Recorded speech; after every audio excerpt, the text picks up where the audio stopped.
Tataas na naman daw po ang presyo ng gasolina this week. Ano po? At nakakalungkot sapagkat ang laki na ng ika nga ay gasto sa gas. Malaki pa ang toll fee. Ano po?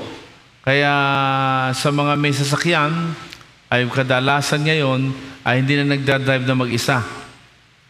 Meron tinatawag na carpooling. Ano po? Kapag isa lang pupuntahan ninyo, o sabay na kayo. At magbigay na lang kayo ng tulong sa gasolina at sa toll fee. Ang tawag doon, carpooling. Ang tawag doon, maximizing your travel, maximizing your vehicle. Our topic today is just that, maximizing our gifts. Sa aming bahay, isa lang yung may aircon na kwarto. Siyempre, kwarto namin, hindi ng mga anak namin. Ano po? Mga magulang dyan. Minsan yung kwarto ng anak, yun ang may aircon, sila wala. Wag ko. Kapag tinuturuan nyo sila na hindi kayo pahalagahan.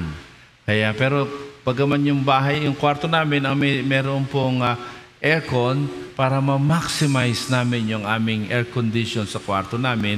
Binubuksan namin yung aming kwarto at ang anak namin, iniimbitahan namin doon matulog sa aming kwarto para ma-maximize yung air condition. Ano po?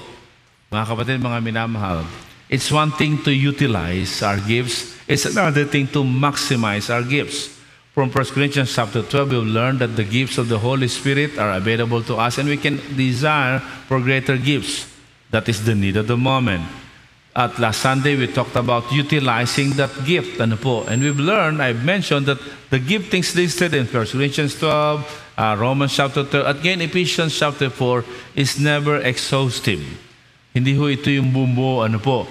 Marami pa mga kaloob ang Panginoon sa atin pong lahat. Ngunit the emphasis is very clear that these are gifts of the Holy Ghost. And because it's a gift of God, ito yung hindi dahil sa effort mo. Ito yung niregalo sa iyo. Ito yung binigay sa iyo. Kaya dahil yan, importante na yan ay yung i-utilize. At ngayon nga, importante na yan ay yung i-maximize. As I have said, you may be utilizing something, but you can even utilize it effectively, and that is what we call maximization. Can we say it together? Pakibasa nga po, 1, 2, ready? Maximize. Ano po? Maximize by definition is making the best use of. While utilize is use, make use of. Gamitin. Gamitin mo yung kaloob mo.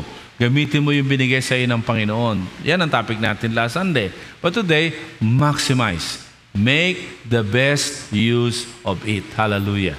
And from Ephesians chapter 4, the Apostle Paul has outlined to all of us how can we maximize the gift of God sa ating buhay. Are you ready for God's word? Sino po ang ready? Sumigaw ng amen. Sumigaw ng we are ready. Parang hindi ready. We are ready. Alam nyo, kinakatagpo tayo ng Panginoon ayon sa uhaw natin sa Kanyang salita. Ano po? Whatever God has gifted us with, God wants us to use it. But more than that, God wants us to use it with wisdom. God wants us to maximize the gifts that He has given us. Unlike chapter 12 ng Romans at 1 Corinthians, ang list of giftings dito, 4 lang o 5 lang. Ano po? Pero as I have said, the list is never exhaustive. But the point in delivering, in giving this passage po, ay yun po ang mahalaga. And today, I submit to you that the theme of this passage is simply that. Maximize your gifts. How can we maximize our gifts then? Well, sa mga talatang ito, ang sinasabi ni Apostle Paul, nagbigay ang Panginoon ng kaloob na pagka-apostol, pagka-propeta, etc., etc. Ano po? At ano po ang purpose? Look at the verse. Ano po? Ano po ang purpose ng kaloob na ito? Ano po? Para to equip, ang sabi po dyan, to equip the saints for the works of service. Sa verse 11, ano po sabi dyan? Ang Panginoon, Christ Himself, gave the apostles, the prophet, the evangelist, the pastor, and the teachers. Yung iba sabi, pastor, teacher, isa lang. But sabi na iba, hindi, 5 yan. Ano po? Again, the list is never exhaustive. But the point is, it is God Himself who gave this gift. In 1 Corinthians chapter 12, the emphasis is on the gift of the Holy Ghost. In Romans chapter 12, the emphasis is the gift of the Father. And now, the emphasis is the gift of the Lord Jesus Christ. But the point is clear. God has gifted us with gifts. Wala pong ni isa na wala pong binabinigyan ng Panginoon ng kaloob. At ang gusto po nating sabihin, upang ma-maximize natin anumang gifts yan, whether narito sa 5 list na ito, o nasa listahan ng 1 Corinthians 12, o nasa listahan ng ng Romans chapter 12, ano po? O wala doon sa listahan na yun, pero makita mo na kaloob ng Panginoon sa iyo. Ano po, as you go along. What is important is this. To maximize that is your mission, is your goal. Kaya para mangyari yon, importante, yung verse 12. Stay focused on the purpose of your gifts. Stay focused. What is the focus of our giftings? So that we can equip others, so that others can do the work of ministry. Let us look at verse 12. Let us look at verse 12. Ang sabi po dyan, to equip His people for works of service, so that the body of Christ may be built up. Ladies and gentlemen, in order to maximize the gift that God has given us, number one, importante po na tayong lahat po ay matutunan po natin po na manatiling nakafocus. Ano ba ang purpose ng kaloob ko na ito? Para ba ako'y gumaling? Para ako'y humusay? Para maungusan ko ang iba? Para ako'y sumikat? Para ako'y makilala? No. The purpose is clear. So that the rest can do the works of service. And therefore, with this gift, I must equip others to do the same. Mga kapatid, mga minamahal, may the Lord speak to our hearts. Sa maraming pagkakataon natin buhay, maraming mga tao ang gagaling, ang uhusay, but they are not able to inspire others to also do the work of God, to also do the work of service. Mga kapatid, mga minamahal, kahit napakagaling mo, kahit napakahusay mo, you cannot maximize that gift by only utilizing it for yourself or for your own purpose. But God wants you to use that gift, your utilization of your gift, so that others around you can be inspired. So that others around you will also have the desire to serve, to do the work of service. Para sa isang pamilya yan, kung napakagaling ni nanay, siya lahat gumagawa ng trabahong bahay, panapalakpakan siya ng langit. Pero mas papalakpakan siya ng langit kaya yung galing niya ay ipapasa niya sa kanyang mga anak, at ang lahat ng bawat member ng pamilya will do the work of service. Sa isang pamilyang 5 member, minsan dalawa lang yung nagpapagal, yung 3 pabigat. Kuya-kuyakoy. Pakuya-kuyakoy. Alam niyo yung kuya-kuyakoy? Ano po? Ha? Yung 2 lang yung burden bearer. 2 lang yung kumikilo sa bahay. 2 lang yung nag-iintindi sa pangangailangan ng bahay. Yung 3, kain lang ng kain, tulog lang ng tulog, at kuya-kuyakoy lang. Meron bang gano'n? Tingnan mo yung katabi mo. Pakuya-kuyakoy ka ba? Well, siguro sabihin natin, kasi sila pakuya-kuyakoy. Teka muna. Yes, you have a point, but let me go back to you. Ikaw na magaling, ikaw na mahusay, ikaw na ginagawa may gampanin mo. Baka naman sumusobra ka, na nalilimutan mo na kaya ka magaling, kaya ka mahusay, so that you can inspire the rest of your family, so that together as one, you can do the work of service. Then, you are maximizing your gifts. Mga kapatid, mga minamahal, that's why it's not enough that you identify your gifts. You must also utilize it. But it's never enough to just utilize it also. You must maximize your gift. How do you maximize your gift? Well, importante, equip the people around you. Para ma-equip natin sila, meron tayong 3 K sa Hope of Glory. We equip people sa kasanayan. Yung magawa niya, yung kanyang giftings, maisagawa niya. Ano po? Pangalawa, kaalaman, maunawa niya. Ano po? At maunawaan niya ang salita ng Panginoon. Ano po? At pangatlo, karakter, kalooban. Kasi pwede napakagaling, pero masama ugali. So you are not able to really inspire them to do the work of service. Pagka po sila'y gumaling ng husay at hindi naayos ang kalooban, ang dating nila bossing. Ang dating nila superior than others. Ano po? And this is not going to be helpful. Ladies and gentlemen, it is important for us to remember that we must not only identify your gifts, you must not only utilize your gift, you must maximize it. Una, ano po, paano para ma-maximize yun? I-equip mo yung sa paligid mo. Huwag kang papayag na may hindi kumikilos. Hindi naman kailangan bungangaan mo sila, kundi kailangan itag-along mo sila. Kailangan i-train mo sila. Kaya mga nanay po, ang mga nanay lalo na masisipag, purihin ang Diyos sa buhay ninyo. Pero importante, na i-train natin yung ating mga anak. Ano po? Upang maisali natin sa kanila yung galing natin. Yung mga tatay na mahuhusay. Praise God for your lives. Pero importante na maisalin mo yung iyong galing sa iyong mga anak. And this is a very, very challenging task. Marami sa atin, mas gusto natin tayo ang gagawa para tapos na. Pero hindi po yan ang purpose ni God. Para ma-maximize ang gift mo, ang galing mo, ang husay mo, kailangan you tag along the people around you to do the works of service. Ganun din, you must also mobilize them. Mobilize. How do you mobilize? Well, you edify them. Kailangan palakasin mo ang loob nila. Ano po? You can mobilize them by edifying them. Minsan, magaling yung anak mo, magaling yung asawa mo, pero mahina loob. Kaya kailangan palakasin mo ang kanyang loob. Ang dami magagaling, ang dami matatalino, pero sira ang loob. Kaya hindi nila ma-maximize yung kanilang husay. Ano po? Kaya importante, edify the person. Edify the person in the Lord. Edify the person in who He is sa Panginoon, who she is. At kapag na-edify mo, then whatever equipping you do, whether sa kalooban, kasanayan, at kaalaman, that will become very useful. And then empower mo. Paano? I-release mo. Pagtiwalaan mo. Bigyan mo ng kampanin. Bigyan mo ng tungkulin. Mga kapatid, mga minamahal, to maximize the giftings that God has given us, we must stay focused on the purpose of that giftings. At dahil dyan, ma-maximize natin ang ating galing at husay. Dahil dyan, so yung pamilya, na 8 pamilya, member, lahat kumikilos. Gagaan. Gagaan ang buhay. Amen? Nandiyan na ba kayo? Amen? Kaya yung kuminsan, yung 3 nagpapakapagod at 5 yung kukuya-kuyakoy. Hindi lang yung kukuya-kuyakoy may pagkukulang, may pagkakamali rin yung 3.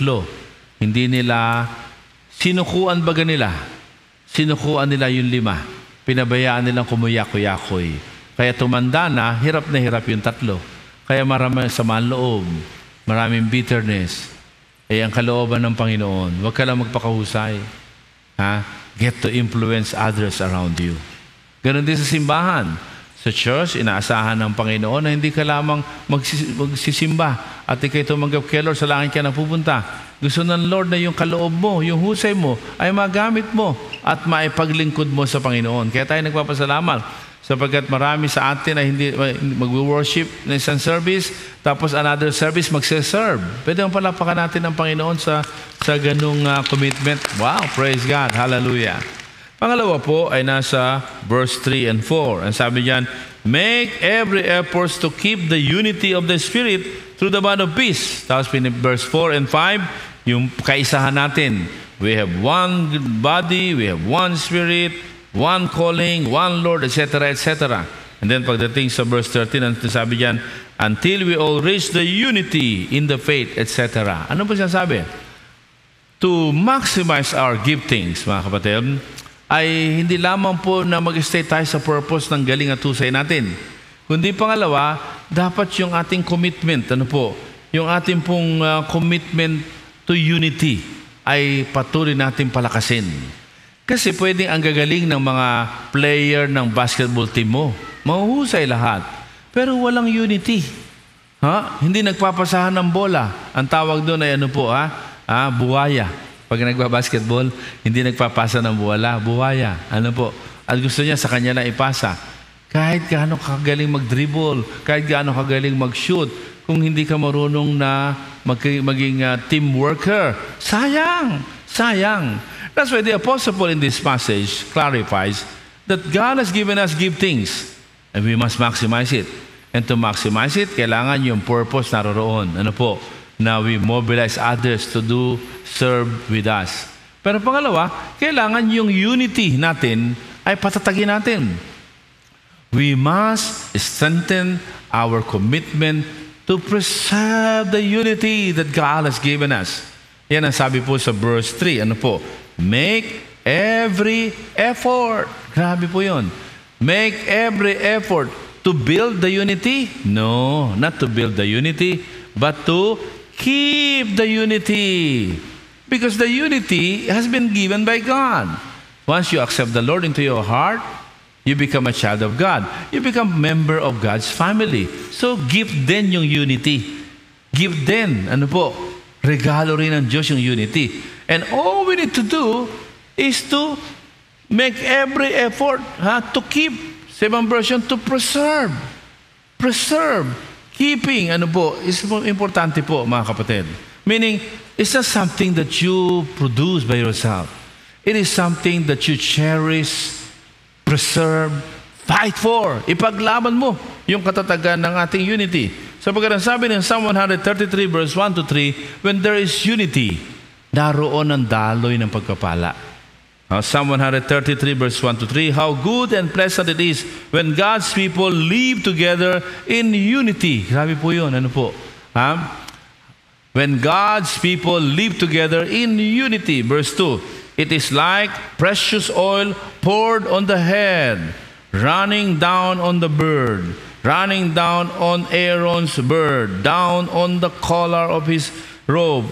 Sabihin, talagang dadaloy po yung pagkapala when there is unity. Pag ang isang pamilya, awayan ng awayan, kampi-kampihan, kampi si kuya, saka si bunso, kampi si ate, saka si titse, kampi si nanay doon sa adopted child. Nakampi-kampi. Sayang. Kagagaling nyo nga, pero walang unity. Kagagaling nyo nga, wala namang kayong pakialam kung may disunity. Mga kapatid, it is normal for us na magkaroon ng friction sa bahay, magkaroon ng friction sa church. Pero, when we are committed for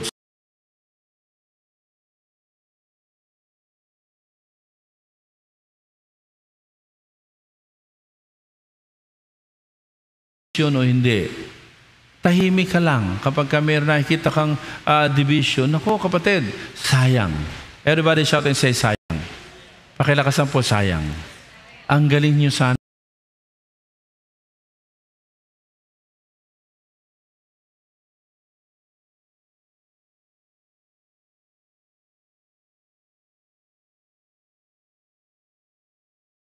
So po sa Romans 16, at verse 17 and 18, di ba? Naalala po ninyo? Romans 16, 17 and 18, sabi niyan, bantayan ninyo isa't isa. Kapag mayroong nagkokos ng disunity, do something. Don't just be quiet.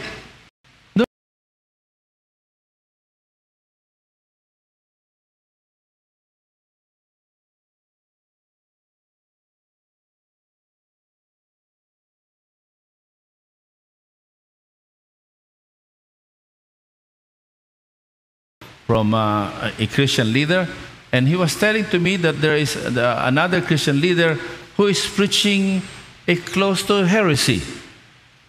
And I said, can I have some evidences? Can you send to me your evidences? Sabi niya, ay, naku, wala, nasabi lang sa akin. So I have to rebuke that leader also and remind him, huwag kang papatol sa salitang, sa chismis na walang ebidensya. Make that your source responsible, brother.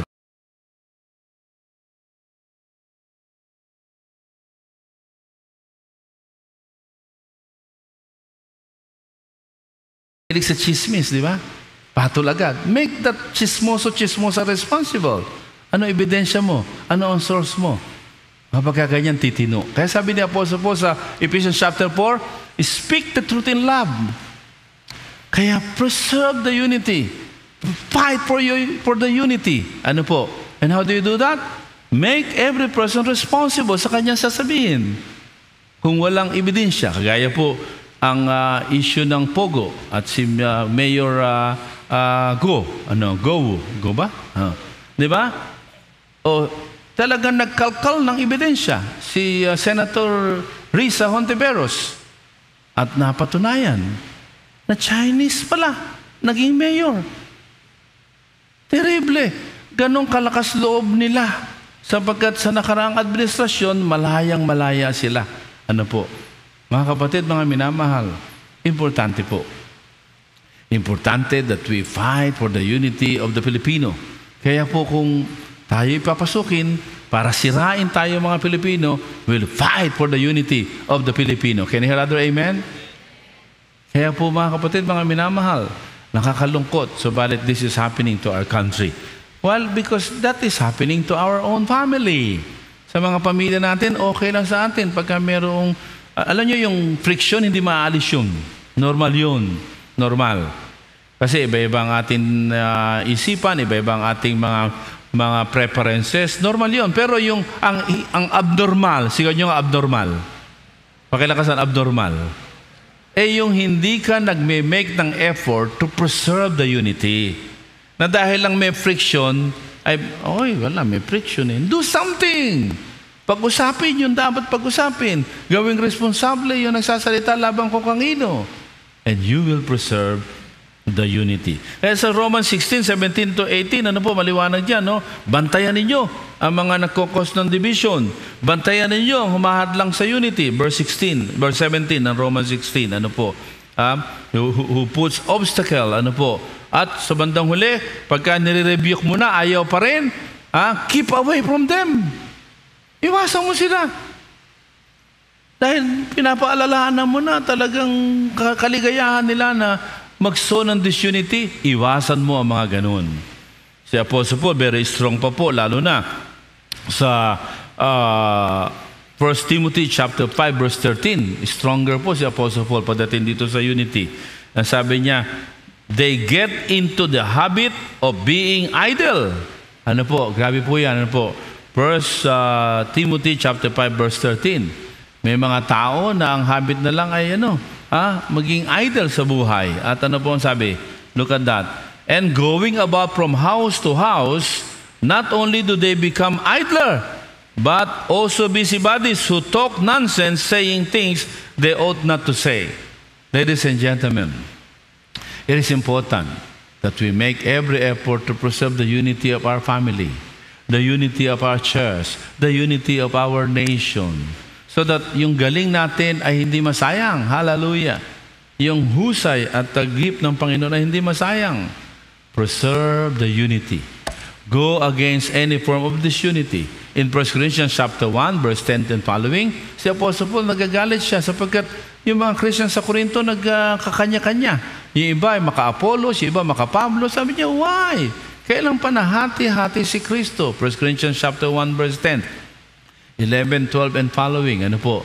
At sabi niya sa 1 Corinthians chapter 1, verse 10 and following, and I appeal to you, brothers and sisters, in the name of our Lord Jesus Christ, that all of you agree with one another in what you say, and that there be no division among you. Not that there will be no friction. The friction will happen. But division is something that God hates. Ano po? There be no division among you, but that you be perfectly united in mind and thought. Verse 11.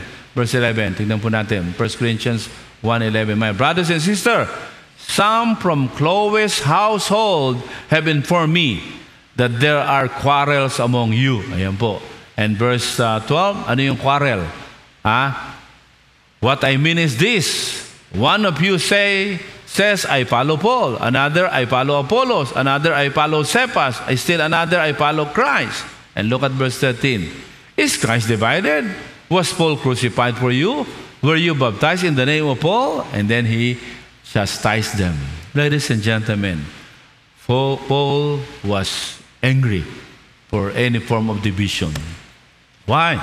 Because this is an obstacle to maximize the gift of God. Kaya po ang demonyo, gustong-gusto niyang meron pong paghihiwalay, mag-asawa, gusto niya magkahiwalay, pamilya, magkaaway-away, ano po, mga kapatid, mga minamahal, we may not be able to avoid friction. But because you and I will pursue commitment to unity, we will make every effort to preserve the unity. Can you hear louder amen? Can you be a peacemaker? Can you commit yourself to pursue unity? Hindi yung peacemaker para walang away, huwag na lang ako magsalita. Hindi. Yung para manatili ang unity, we need to confront the issue. We need to bring people together para mag-usap ng mata sa mata at magkaunawaan. Amen? Pumalakpak nga ang lahat po na nag-amen. Ang mga Pilipino are not confrontational. But you know, we are not just Filipino. We are Filipino Christian. And as a follower of Christ, ano po ang sabi po? Look at verse 15 ng ating passage. Yung ating passage sa Ephesians chapter 4, verse 15. Ano po? Anong sabi dyan?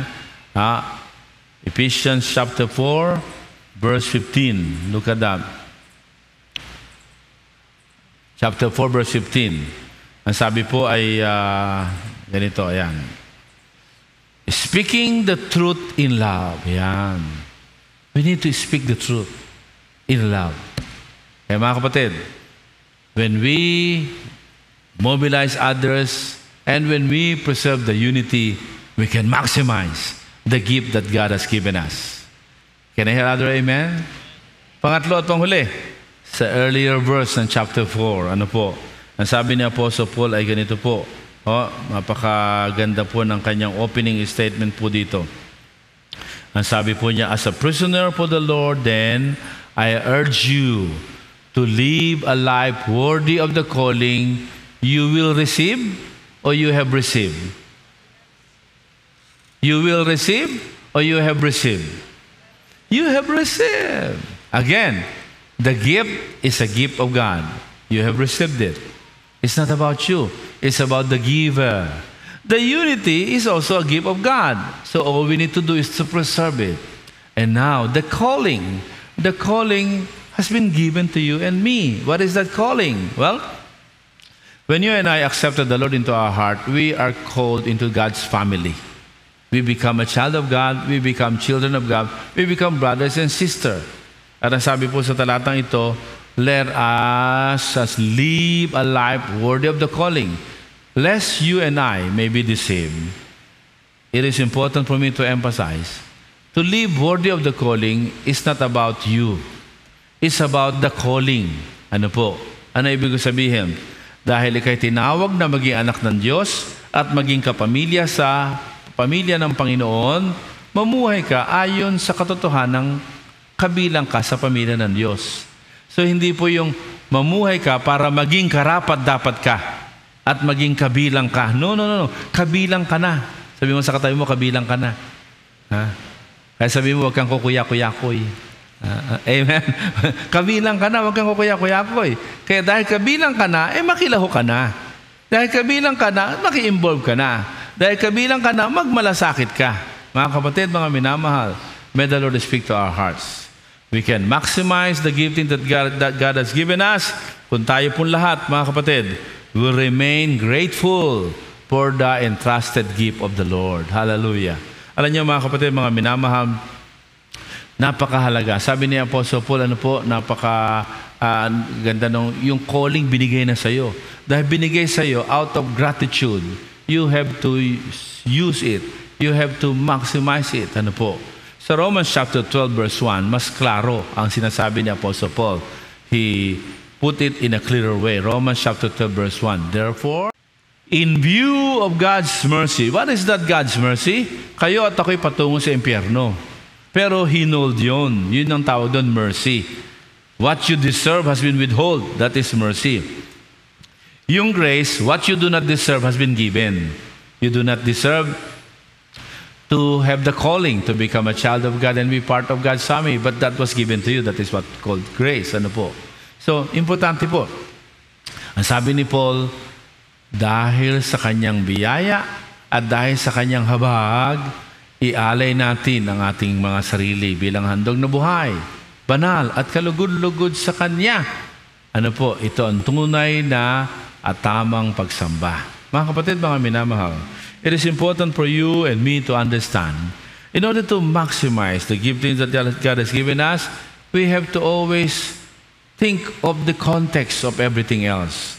Now, we are not deserving of whatever talent, whatever gift, whatever entrusted resources ng Lord sa atin. And therefore, we must be grateful. And out of grateful heart, you will make yourself available, hallelujah, for God's glory. Out of the grateful heart, you will serve the Lord. You will do the work of ministry. Kaya importante po, we'll remain grateful. And who are those who are living according to and worthy of His calling and grateful? Nasa verse 2. Tignan po ninyo yung verse 2 na Ephesians chapter 4. Ito po yung mga patuloy na nagpapalago ng pagpapakumbaba, ng kababaang loob, ng gentleness, ng patience, bearing with one another in love. To clarify this verse, una yung personal character development. Ang mga taong grateful ay yung patuloy na yung kanyang personal development, character development ay nagpapatuloy. At dalawa ang binanggit dito, mababang loob. Alam nyo, pag magaling ka, pag mahusay ka, ang tendency mo yumabang. Ano po? Ang tendency mo maging superior sa iba. So the Apostle Paul say, hey, be humble. Sabi nga, be completely humble. Pakisabihan mo yung katabi mo. Tapikin mo. Be humble. Pero hindi lang yon. Pangalawa, be gentle. Ano po? Be gentle. Sabi mo sa kabila naman, be gentle. Why? Kasi pag magaling ka at mahusay ka, ang nangyayari sa iyo ay dahil nagmamalaki ka, parang ang tingin mo sa iba mababa. And because of that, you are impatient with other people. Kaya kailangan manatili kang gentle. Ano po? Tanangin mo yung katabi mo, sumusungit ka na ba? Masungit ka ba? Marami sa atin dito masungit Ano po? Sino dito may kasungitan, di ba? Yung iba pag tumatanda, masungit na. Ano po? Kaya importante, bantayan natin ating sarili. Yung mga anak natin. Pag lumalaki, nakakatapos na ng pag-aaral, marami ng alam, tapos nagtatanong lang si nanay tungkol sa paggamit ng cellphone, ang sungit ng bata. Nalimutan mo na ng password mo, mami? And then, kaya nga, tumatanda madali makalimot sa password. So, kailangan ay gentle, ano po. Pero pangalawa, yung pong interpersonal relationship, yung maturity. Yan po, patient in love. Pangalawa, bearing with one another in love. So, the point is this, we must remain grateful sa anumang binigay sa atin ng Panginoon. Mga kapatid, mga minamahal, may the Holy Spirit speak to all of us. Lahat tayo ay merong galing. Lahat tayo ay merong husay. Gamitin mo yan para sa kalawalatian ng Diyos. At pag mo lang gamitin, i-maximize mo. I-maximize mo. By influencing other people around you. I-maximize mo by contributing not only to the development but to the unity of your family, of your church. Ano po? At pangatlo at panghuli, habang ikay ginagamit ng Panginoon, yung pagkatao mo, patuloy mong pahubog sa Panginoon. Kasi masasayang yung galing mo kung masama naman ang ugali mo. Pero habang pinapahubog mo yon, ikaw ay gagamitin ng Panginoon. And to be able to do that, grateful heart is very important. Would you be willing for God to use you? Panginoon, maraming salamat po sapagkat we can continue the race that you have given to us.